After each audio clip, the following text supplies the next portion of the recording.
Okay, बिस्मिल्लाहिर्रहमानिर्रहीम। सो जनाब, आज जो हमने टॉपिक डिस्कस करना है सप्लीमेंट्स, हम काफ़ी लेक्चर्स से डिस्कस कर रहे हैं। आज इंशाल्लाह ताला हमने ख़त्म करना है सप्लीमेंट्स को।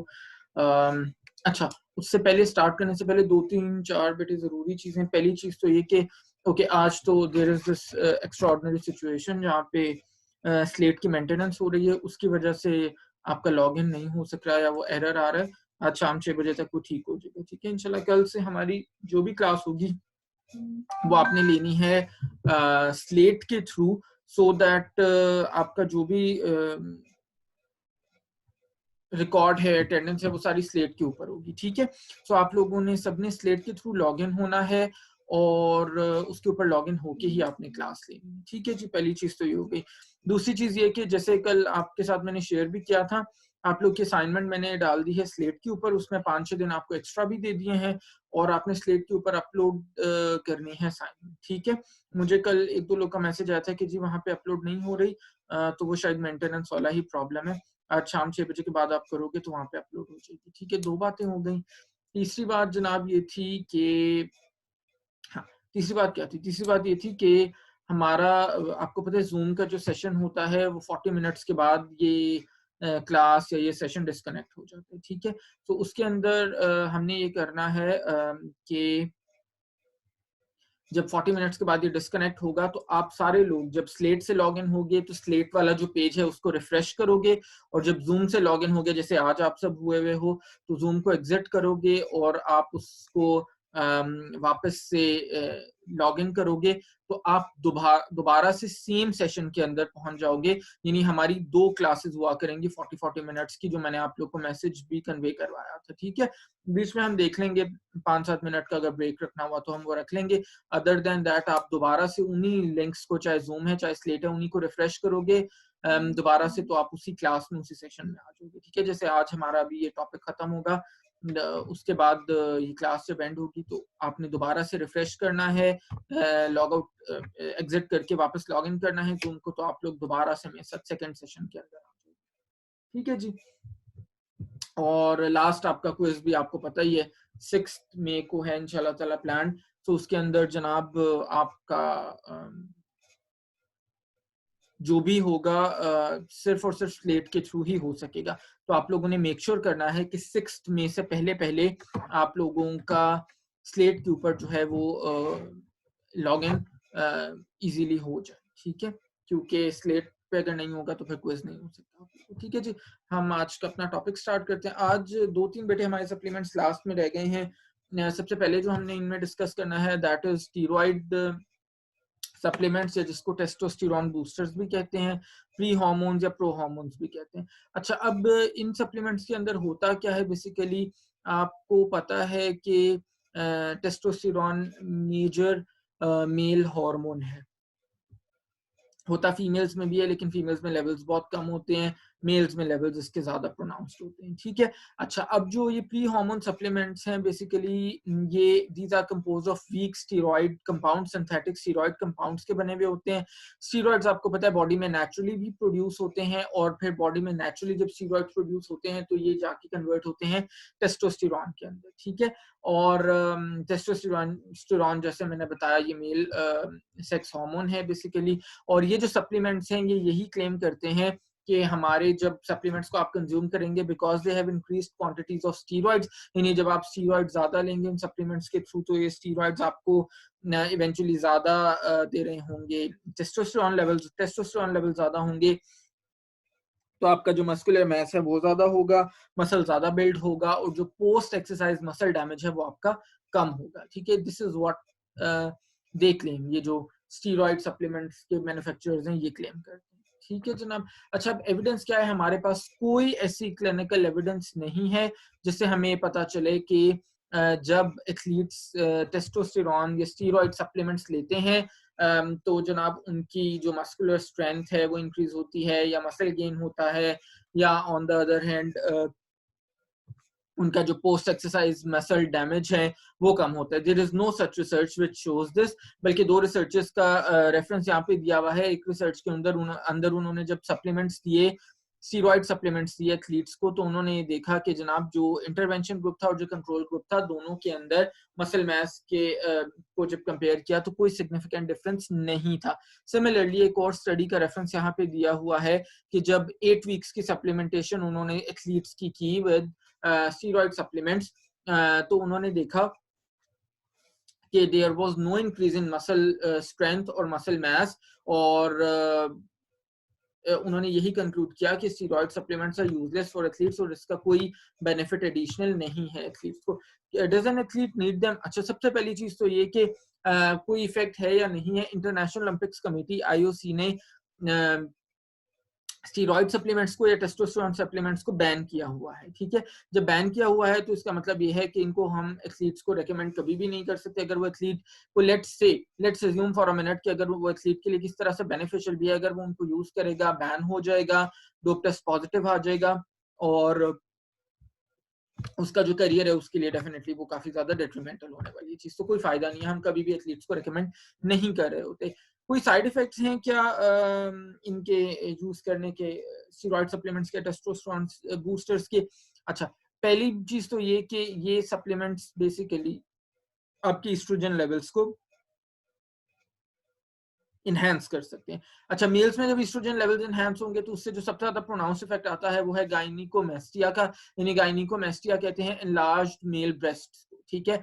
और दूसरा काम ये करते हैं कि ये एचडीएल लेवल्स को भी डिक्रीज कर सकते हैं। एचडीएल लेवल्स डिक्रीज होंगे तो आपके हार्ट डिजीज का रिस्क इंक्रीज हो जाएगा, ठीक है जी। तो ये दो मेजर इश्यूज। हाँ, इसके अलावा ये है कि क्योंकि एस्ट्रोजन लेवल्स को इंक्रीज कर सकते हैं मेल एथलीट्स में, तो एक्नी वगैरह की जो इश्यूज हैं जो आमतौर पे फीमेल्स के अंदर होते हैं उसको भी इंक्रीज करते हैं, ठीक है। इसी तरह से आपका प्रोस्टेट ग्लैंड को एनलार्ज कर सकते हैं।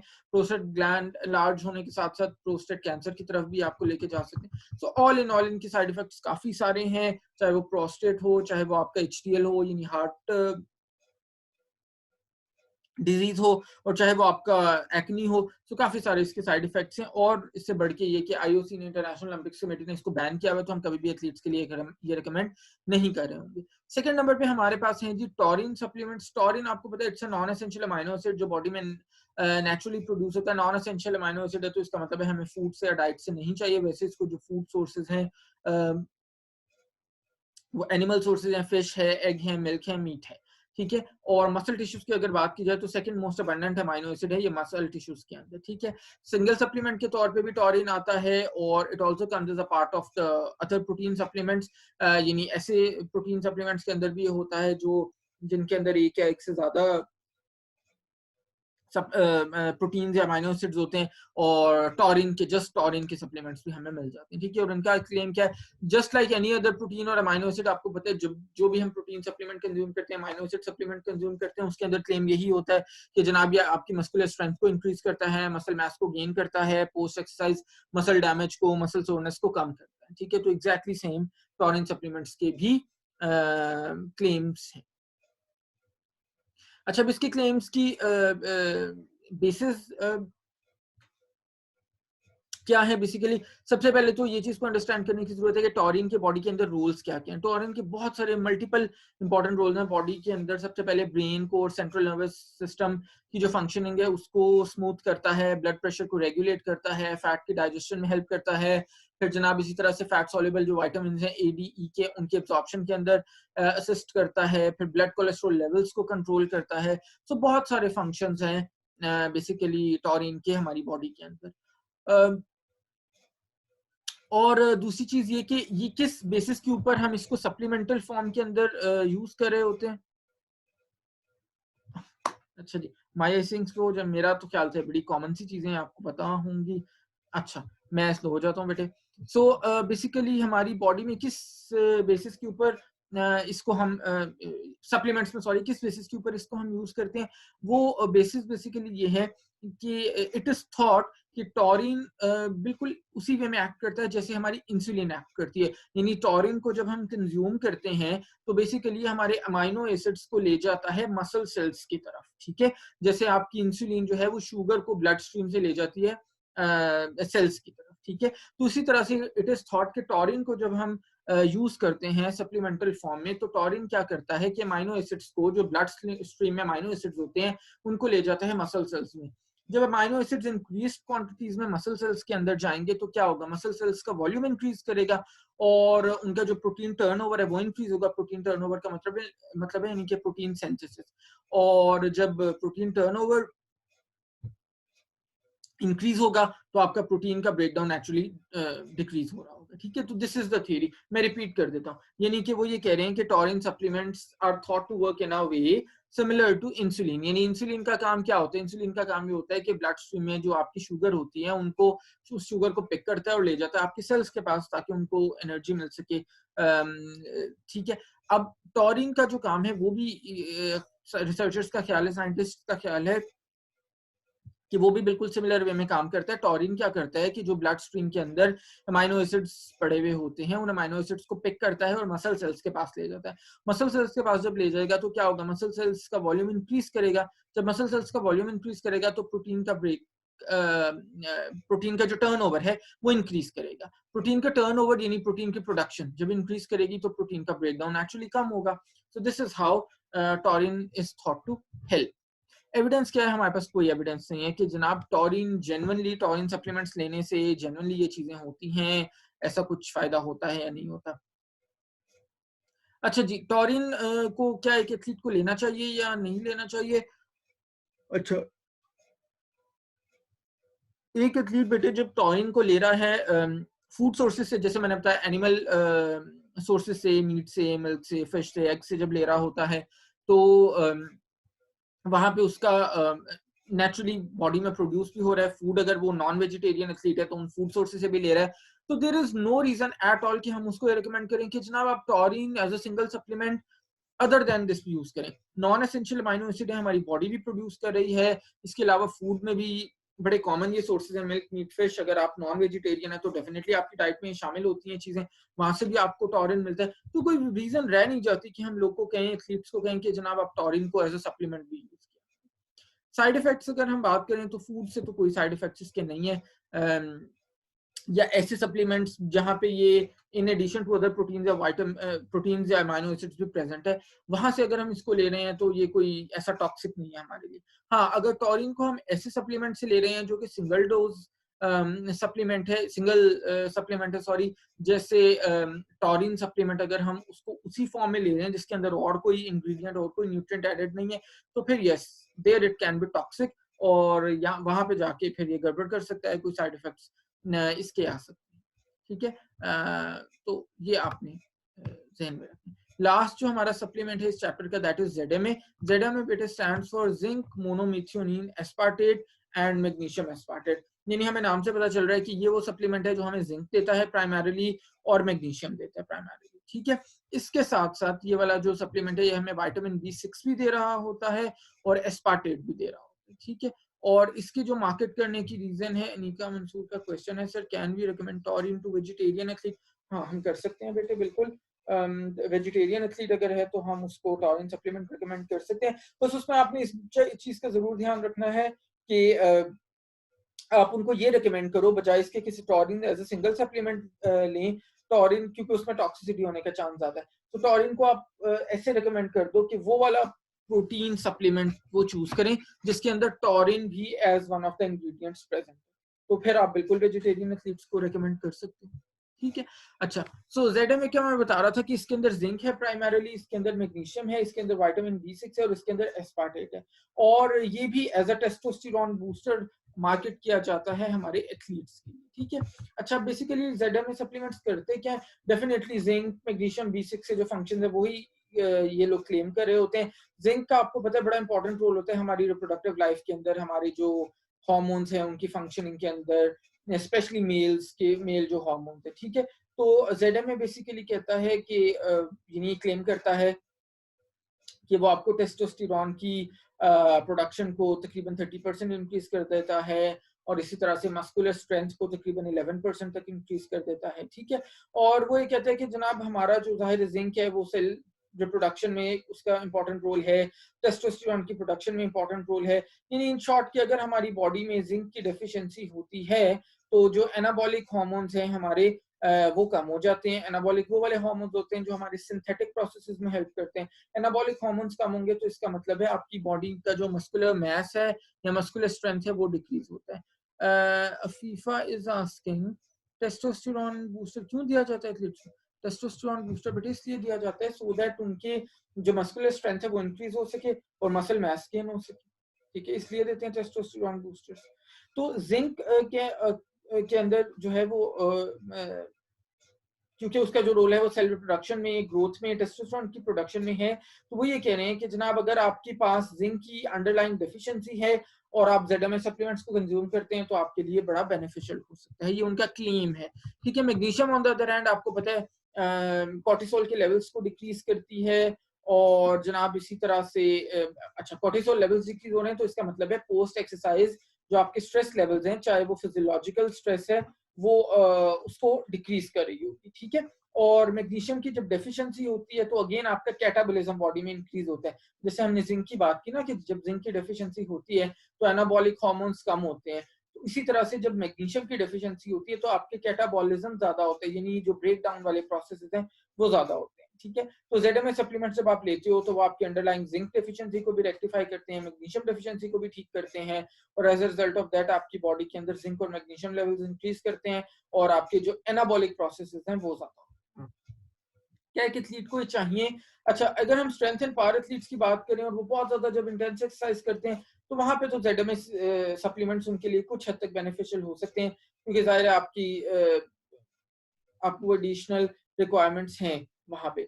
और इसी तरह से अगर किसी एथलीट की जिंक लेवल्स कम है या मैग्नीशियम लेवल्स कम है, उसने चेक करवाए हैं, उसने टेस्ट करवाए हैं, उसके जिंक और मैग्नीशियम लेवल्स कम है, तो जाहिर है उसकी मस्कुलर मास भी गेन होने में प्रॉब्लम होगा, उसकी मस्कुलर स्ट्रेंथ भी वैसी नहीं होगी, रिप्रोडक्टिव इश्यूज भी उसको हो सकते हैं, तो वहां पे आप बिल्कुल ZMA सप्लीमेंट्स रिकमेंड कर सकते हो। लेकिन ये है कि आपको पता है जिंक जनाब हमारा होल ग्रेन से हमें मिल रहा होता है, जिंक हमें बीन से मिलता है, जिंक हमें लेंटिल से मिलता है, मीट प्रोडक्ट से इवन हमें जिंक मिलता है। इसी तरह मैग्नीशियम की अगर हम बात करें तो मैग्नीशियम भी हमें होल ग्रेन से मिलता है, फ्रूट्स और वेजिटेबल से मिल रहा होता है, मिल्क से मिल रहा होता है। तो देयर इज नो पॉइंट अगर किसी एथलीट की डेफिशिएंसी भी है और उसको हम diet rich in magnesium and zinc foods recommend करें तो उसको टॉरिन नेचुरली अपने आप वहीं से मिल जाएगा। तो एज सच कोई जरूरत सप्लीमेंट्स की नहीं है वहां पे। फिर भी अगर कोई लेना चाहता है या अगर जैसे नीका ने पूछा था थोड़ी देर पहले, अगर कोई वेजिटेरियन एथलीट है तो वो बिल्कुल इससे बेनिफिट ले सकता है। Anika is again asking sir anabolic catabolic hormone का बता दें एग्जांपल। अच्छा, एनाबॉलिक हार्मोन्स मैं कह रहा हूँ वो वाले हार्मोन्स हैं जो आपकी बॉडी में सब्सटेंसेस को बिल्ड करने के लिए एक्टिवेट होते हैं। ठीक है, और जो कैटाबॉलिक हार्मोन्स है वो वाले हार्मोन्स हैं जो उस वक्त एक्टिवेट होते हैं जब आपकी बॉडी में ब्रेक डाउन प्रोसेस, यानी फैट्स को ब्रेक डाउन करना है तो आपको क्या चाहिए, लाइपेज चाहिए। तो लाइपेज एक कैटाबॉलिक हार्मोन है। ठीक है, जो आपकी बॉडी के अंदर फैट की ब्रेकडाउन के अंदर हेल्प। ठीक है, और इस तरह से अगर आपकी प्रोटीन को बिल्ड करना है, अमाइनो एसिड्स का प्रोफाइल है आपकी बॉडी के अंदर और ऐसे हार्मोन्स आपको चाहिए जो आपकी अमाइनो एसिड्स के थ्रू प्रोटीन को बिल्ड कर सकें, तो वहां पे आपको जो चाहिए वो आपकी एनाबॉलिक हार्मोन्स है। ठीक है, तो ये डिफरेंस है दोनों के। ठीक है, अगर आप एग्जाम्पल की बात कर रहे हो कैटाबॉलिक हार्मोन में आप एग्जाम्पल दे सकते हो लाइपेज की। ठीक है, और एनाबॉलिक हार्मोन के अंदर आपका टेस्टोस्टेरोन की एग्जाम्पल है, या उसको हम क्या कहते होते थे, insulin like growth factor IGF-1 जिसको हम कहते हैं, वो आपका एनाबॉलिक हार्मोन की एग्जाम्पल में आ जाता है। ठीक है, तो दोनों की एग्जाम्पल आपको पता चल गई। अच्छा जी, साइड इफेक्ट्स की हम बात कर लेते हैं। ठीक है, बड़े क्लियर हो गया अनिका। साइड इफेक्ट्स की हम बात कर लेते हैं लास्ट में। ZMA के साइड इफेक्ट्स उतने ही हो सकते हैं जितना UL जिंक या मैग्नीशियम की। अगर आप उससे ज्यादा जाएंगे, जिंक 25 मिलीग्राम से ज्यादा आपको डेली नहीं लेना चाहिए, मैग्नीशियम आपको 400 मिलीग्राम से ज्यादा डेली नहीं लेना चाहिए। तो जनाब अगर आपको इस अमाउंट तक आप ले रहे हो, चाहे वो सप्लीमेंट से आप ले रहे हो या ठीक है बेटा, वेलकम। या अगर आप फूड से भी ले रहे हो, अगर जिंक आप 25 मिलीग्राम्स तक डेली ले रहे हो, मैग्नीशियम 400 मिलीग्राम्स तक डेली ले रहे हो, तो that is absolutely fine. Serving के ऊपर आप देख लो, टॉरिन सप्लीमेंट्स का जो भी आप लोगे लेबल के ऊपर लिखा हुआ होगा कि एक सर्विंग आपको कितने मिलीग्राम जिंक देती है, कितने मिलीग्राम्स मैग्नीशियम देती है, उसको आप कैलकुलेट कर लो अकॉर्डिंगली। अगर तो एक सर्विंग 25 mg ऑफ जिंक या 400 मिलीग्राम ऑफ मैग्नीशियम दे रही है, तब तो बिल्कुल ठीक है। अगर एक सर्विंग इससे ज्यादा दे रही है, तो आप हाफ सर्विंग दिन में ले लो, वो आपके लिए सेफ होगा। ठीक है। अच्छा, और एक और चीज आपने अपने माइंड में रखनी है। Okay, Rimsha is asking sir in the end of chapter, मैं एक मिनट बेटे क्वेश्चन आपका ले लेता हूँ, बस ये खत्म कर दूं एक बात बता के लास्ट में। एक मैं कह रहा था कि ये बात आपने माइंड में रखनी है। हाँ, वो ये थी कि जनाब जब हम जिंक की एक्सेसिव अमाउंट्स लेते हैं, तो वो आयरन की एब्जॉर्प्शन के साथ इंटरफियर कर सकते हैं। क्यों? क्योंकि जितने भी डाइवेलेंट आयंस है, यानी डाइवेलेंट आयंस वो वाली जिनकी वैलेंसी 2 होती है, तो जितने भी डाइवेलेंट आयंस है, जैसे कैल्शियम हो गया, आयरन हो गया, और आयरन की भी दो फॉर्म्स होती है ना, 2 वाले भी होती है वैलेंसी, फेरिक की 3 में भी होती है। तो आयरन आपको पता है फेरस फॉर्म में ज्यादा एब्जॉर्बेबल होता है, जो 2 वाली वैलेंसी होती है। तो जितने भी डाइवेलेंट आयंस हैं वो सेम पाथवे फॉलो करते हैं एब्जॉर्प्शन के लिए। ठीक है। तो आपके पास जब अगर जिंक की एक्सेसिव अमाउंट्स आप कंज्यूम कर रहे होंगे, तो आपकी आयरन की एब्जॉर्प्शन कम हो जाएगी। कोई भी डाइवेलेंट आयन, जब आप एक डाइवेलेंट आयन को एक्सेसिवली कंज्यूम करते हैं, तो उसकी जो एब्जॉर्प्शन है, उसकी एक्सेसिव अमाउंट दूसरे डाइवेलेंट आयंस की एब्जॉर्प्शन को डिक्रीज करती है। तो जिंक आपने इस वजह से भी बहुत ज्यादा नहीं लेना, क्योंकि जिंक अगर आप बहुत ज्यादा लेंगे तो आपकी आयरन की एब्जॉर्प्शन फिर डिस्टर्ब हो जाएगी, क्योंकि सारे के सारे डाइवेलेंट आयंस एब्जॉर्प्शन के लिए सेम पाथवे को फॉलो करते हैं। ठीक है। तो वो फिर सैचुरेशन होकर उनकी कंपटीशन आपस में स्टार्ट हो जाए। ठीक है जी। अच्छा जी, 2 क्वेश्चन आ गए। माया इज नहीं, रबिया इज आस्किंग डिड नहीं, हाँ अच्छा, दोनों का सेम क्वेश्चन आई थिंक, माहिया और रबिया का। हाउ जेडएम इंक्रीज पावर और डिड जेडएम इंक्रीज स्पोर्ट परफॉर्मेंस? अच्छा, मैं बता रहा हूँ इंक्रीज पावर कैसे करते हैं। जेडएम है बेसिकली आपको जिंक दे रहे हैं, आपको मैग्नीशियम दे रहे हैं, और आपकी रिप्रोडक्टिव हेल्थ में इनका काम है, सेल की प्रोडक्शन में काम है जिंक का, ग्रोथ के अंदर काम है। तो इसका मतलब है आपकी मसल को इंक्रीज करेंगे। ठीक है। इसी बेसिस के ऊपर वो क्लेम करते हैं कि आपको जो है वो पावर को इंक्रीज करना है। ठीक है। अच्छा, एक एथलीट के पर्सपेक्टिव से अगर हम बात करें, तो जेडएमए सप्लीमेंट्स की जो रिसर्चेस हमने की हैं वो यही है कि other than strength and power athletes, वो भी अगर उनकी बहुत इंटेंस किस्म की ट्रेनिंग है, तो वहां पे कुछ हद तक हमें जेडएमए सप्लीमेंट्स, हमें से मतलब स्ट्रेंथ एंड पावर एथलीट्स को जेडएमए सप्लीमेंट्स हेल्प कर सकते हैं। Other than that an athlete does not really require ZMA supplements. ठीक है। जेडएमए सप्लीमेंट्स में क्या है, जिंक या मैग्नीशियम और विटामिन B6 है। सो अगर एक एथलीट की डाइट अच्छी है, उसके अंदर जिंक और मैग्नीशियम और B6 उसको मिल रहा है, तो किसी सूरत हमें उसको जेडएमए सप्लीमेंट्स देने की कोई रिक्वायरमेंट सच नहीं है। ठीक है। रिमशा का क्वेश्चन था sir in the end of chapter, बस यही कि सप्लीमेंट्स का ऐसा कोई खास नहीं है role, it's just waste of money I guess. जब नेचुरल सोर्स से मिल रहे हैं सब न्यूट्रिएंट्स, तो no need of supplements unless athlete कोई वीगन हो या इस तरह का कोई केस। इसको कहते हैं उर्दू में, वो क्या मुहावरा होता है, समंदर को कूजे में बंद करना, मेरा ख्याल है कि दरिया को कूजे में बंद करना, समथिंग लाइक दैट। अच्छा, नहीं बेटे देखो, ये it's very very delicate statement which would vary from case to case. देखो, हमने बहुत सारे सप्लीमेंट्स इस चैप्टर में डिस्कस किए हैं। ओवरऑल आप जैसे कह रहे हो कि सप्लीमेंट्स का कोई रोल नहीं है, नहीं, नॉट नेसेसरली हम ये नहीं कह सकते कि सप्लीमेंट्स का बिल्कुल कोई रोल नहीं है। बिल्कुल सप्लीमेंट्स का रोल हो सकता है, depending on the scenario, depending on the situation, depending on the case, कि आपका एथलीट की क्या कंडीशन है। जैसे हमने प्रोटीन या अमीनो एसिड सप्लीमेंट्स के केस में देखा था कि they can help an athlete build muscle. ठीक है। और बहुत सारी सप्लीमेंट्स का, जैसे अब हमने ये इसी का आज ही टेस्टोस्टेरोन सप्लीमेंट्स का, ये स्टीरॉइड्स, बहुत सारे एथलीट्स स्टीरॉइड्स ले रहे होते हैं, बहुत सारे एथलीट्स स्टीरॉइड सप्लीमेंट्स की फॉर्म में भी लेते हैं। स्टीरॉइड्स जो हमारी देसी दवाइयां, उनमें भी जो हकीमों के पास नॉर्मली दवाइयां होती हैं, उनमें स्टीरॉइड्स होते हैं। तो किसी ना किसी फॉर्म में बहुत सारे एथलीट्स ले रहे होते हैं, तो उनका हमने डिस्कस किया कि एब्सोल्युटली दे आर यूजलेस, उनका कोई फायदा नहीं है। ठीक है। तो ये वो वाली चीजें हैं जो बहुत ज़्यादा वेरी कर रही होती है, ठीक है? फिर कुछ हमने सप्लीमेंट्स देखे थे, जैसे नाइट्रिक ऑक्साइड का हमने डिस्कस किया था कि नाइट्रिक ऑक्साइड के जो मिक्स्ड सी हमारे पास एविडेंस है, again they may improve your muscle building, लेकिन फिर ऐसी रिसर्चेस भी हमारे पास हैं जहां से हमने देखा कि कोई उनका सिग्निफिकेंट इफेक्ट नहीं था, ठीक है? तो ये बहुत ज्यादा वेरी करता है। हाँ, ये जरूर मैं कहूंगा कि किसी हद तक आपकी बात इस सेंस में ठीक है कि सप्लीमेंट्स को ओवर मार्केट रोल है कुछ केस में। जी, वही बेटा मैं बता रहा हूँ कि कुछ केसेस में रोल है।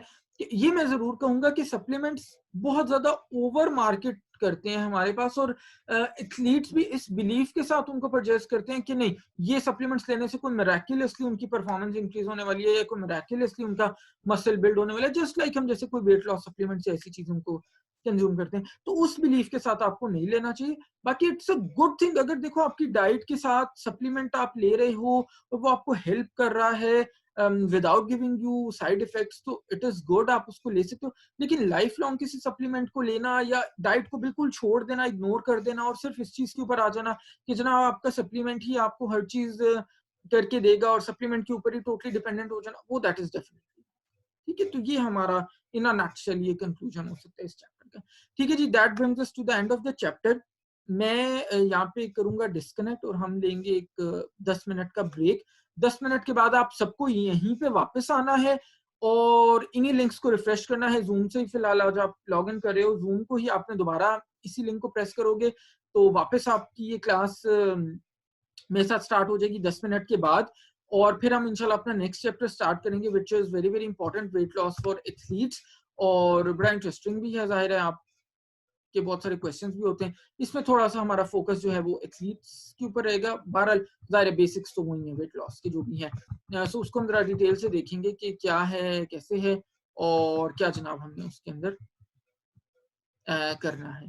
ठीक है, तो मैं अभी करने लगा हूँ इस क्लास को एंड। 10 मिनट बाद जनाब आपने वापस आ जाना है और फिर हम इसको फर्दर आगे से इंशाल्लाह नेक्स्ट चैप्टर, पेज नंबर मैं आपको बता देता हूँ, weight loss for athletes page number is 117, 117 page आपका जो बुक का है उससे हम इसको स्टार्ट करेंगे। ठीक है बेटे, 10 मिनट बाद मिलते हैं। अल्लाह हाफिज।